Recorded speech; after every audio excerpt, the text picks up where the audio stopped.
नमस्कार, मैं पंकज प्रसून।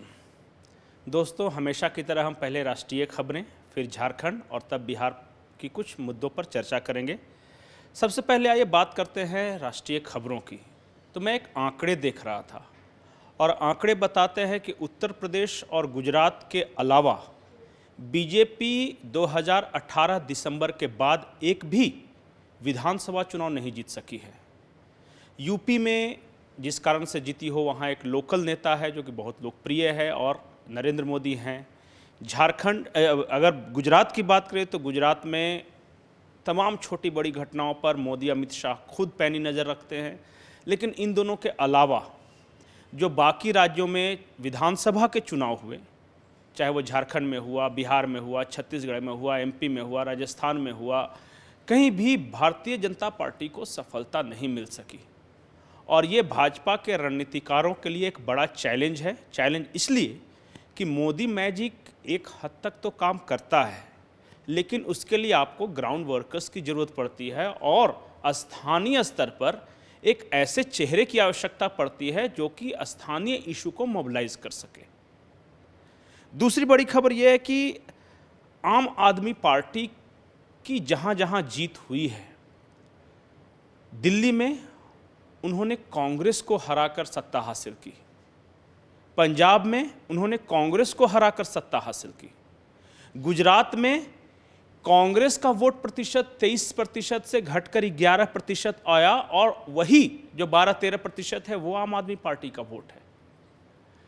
तो आम आदमी पार्टी क्या वाकई भारतीय जनता पार्टी से लड़ रही है या वो युद्ध के लिए पूरी तरह तैयार, तन मन धन से नहीं जुटने वाली कांग्रेस की जगह ले रही है?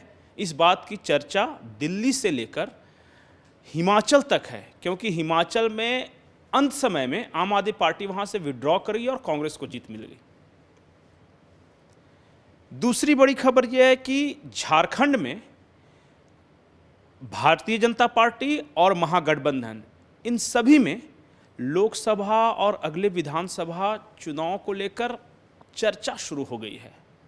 और चर्चा मैं इसलिए कह रहा हूं कि आपको पता होगा कि राष्ट्रीय जनता दल झारखंड में महागठबंधन की सहयोगी है। उन्होंने बाकायदा प्रेस कॉन्फ्रेंस कर ऐलान कर दिया कि 4 लोकसभा सीटों पर तो हमारा हक बनता है, चतरा, पलामू, कोडरमा और गोड्डा। मुझे आज की परिस्थिति में ऐसा लगता नहीं कि अगर महागठबंधन में की पार्टियां एक साथ चुनाव लड़े तो 4 सीट आरजेडी को मिलेगी। गोड्डा तो खैर कोई सवाल ही पैदा नहीं होता। रही बात कोडरमा, पलामू और चतरा की, तो इस पर दावा है राष्ट्रीय जनता दल का। एक दावा और है, वो ये कि झारखंड मुक्ति मोर्चा का ग्राउंड मजबूत हो रहा है अलग अलग कारणों से। इसमें आप 1932 का खतियान जोड़ सकते हैं, ओबीसी आरक्षण जोड़ सकते हैं, मुख्यमंत्री हेमंत सोरेन का कद जोड़ सकते हैं। लेकिन अगर झारखंड मुक्ति मोर्चा का ग्राफ बढ़ रहा है तो at the cost of what?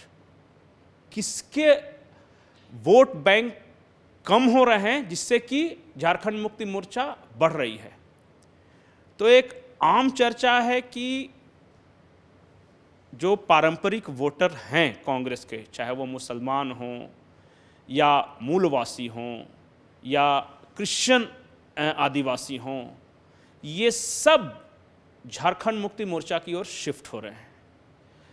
तो घबराहट कांग्रेस को होनी चाहिए। यहाँ कुछ कुछ वही परिस्थिति है झारखंड में जैसे कि पूरे देश में आम आदमी पार्टी किसका वोट काट कर आगे बढ़ रही है, और झारखंड में हेमंत सोरेन किसके वोट के बदौलत ऊपर की ओर बढ़ रहे हैं, ये चर्चा तो है। और अगर यही परिस्थिति रही तो हमें जो जानकारी है, आपको पता हो कि कोडरमा लोकसभा क्षेत्र से जयप्रकाश वर्मा हाल ही में झारखंड मुक्ति मोर्चा में शामिल हुए थे और उन्हें शायद इशारा है कि आप लोकसभा चुनाव लड़िए। और वो गांडे के विधायक, पूर्व विधायक है, लेकिन वो पूरे कोडरमा लोकसभा क्षेत्र में घूम रहे हैं और ये कह रहे हैं कि मैं इस बार लोकसभा चुनाव लड़ूंगा और मुझे मुख्यमंत्री हेमंत सोरेन का आशीर्वाद प्राप्त है। तो क्या ये महागठबंधन की जो पार्टियां हैं, चाहे आरजेडी हो या कांग्रेस, वो नहीं देख पा रही? बड़ा सवाल है। दूसरा बड़ा सवाल है कि आपको पता है कि रांची में हिंसा हुई थी वो नुपुर शर्मा के बयान को लेकर। आज झारखंड हाई कोर्ट में इस पर बड़ी मज़ेदार बहस हुई। बहस ये कि झारखंड हाई कोर्ट ने कहा कि अगर झारखंड पुलिस या सीआईडी सक्षम नहीं है इस केस की जांच करने में, तो हम इसे क्यों ना सीबीआई को दे दें। दरअसल बात ये हुआ कि सरकार की ओर से कहा गया कि पुलिस का अनुसंधान जो हुआ था और सीआईडी ने जो पाया उसमें कुछ तथ्यों में अंतर आ रहा था, इसलिए हमने ये जांच बंद कर दी। हाईकोर्ट ने कहा कि कमाल करते हैं साहब, कमी आपके जांच में है और जांच आप बंद कर रहे हैं। अगर आप में कमी है तो लाइए हम किसी सक्षम एजेंसी को इसकी जांच देते हैं। अब इस मामले में गृह सचिव और डीजीपी को झारखंड हाईकोर्ट ने तलब किया है। अगली सुनवाई में क्या कुछ होता है देखने वाली बात हुई। अगर रांची हिंसा मामला सीबीआई के पास गया तो एक और पेंडोराज बॉक्स जिसको बोलते हैं, ऑलरेडी यहाँ सीबीआई कुछ केसों की जांच कर रही है, ईडी कुछ केस की जांच कर रही है। अगर रांची हिंसा मामले की जांच भी सीबीआई के पास चली गई तो राज्य सरकार के लिए ये सुखद स्थिति नहीं होगी।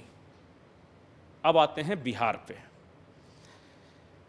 दिल्ली में एक चर्चा बड़ी जोरों की है कि 2024 से पहले सबसे बड़ा अगर खेला कहीं होगा तो वो बिहार में होगा।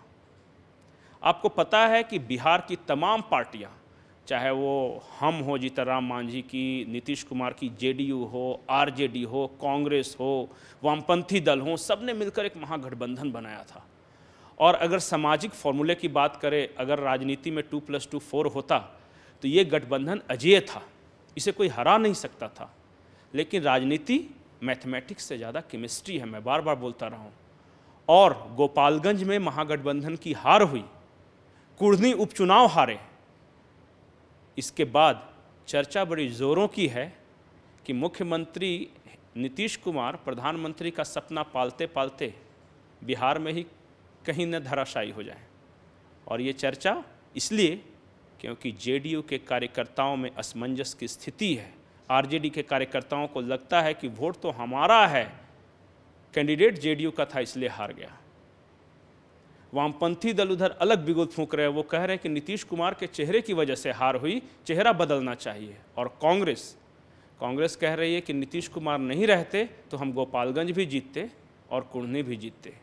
और इन सब तस्वीरों को एक साथ करके देखिए। और कल प्रधानमंत्री ने अपने भाषण में एक बात कही थी जो गौर करने वाली है कि कुढ़नी उपचुनाव में मिली जीत कुछ इशारा करती है।